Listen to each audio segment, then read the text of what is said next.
રાજ્યમાં ચોમાસાની દસ્તકનું કાઉન્ટડાઉન શરૂ 48 કલાકમાં દક્ષિણ ગુજરાતમાં ચોમાસાનું થઈ શકે છે આગમન। આજે મધ્ય ગુજરાતમાં વરસાદની સંભાવના।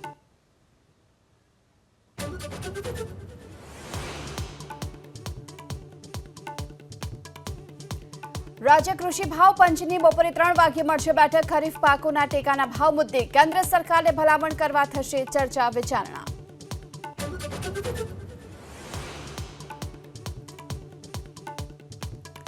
રાજકોટમાં વધુ એક ઢોંગીના કારસ્તાનનો પર્દાફાશ। વિધિ કરી મકાનમાંથી સોનું કાઢી આપવાની લાલચે મહિલા સાથે દુષ્કર્મનો આરોપ। આરોપી ભૂષણ પ્રસાદ સૈનીની ધરપકડ।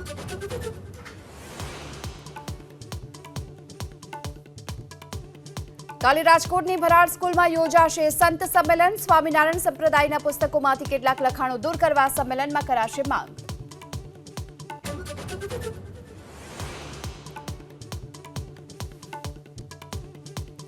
ઓડિશામાં સરકારની રચનાને લઈ ભાજપમાં કવાયત તેજ। ગિરીશચંદ્ર મુર્મુ બની શકે છે ઓડિશાના નવા મુખ્યમંત્રી।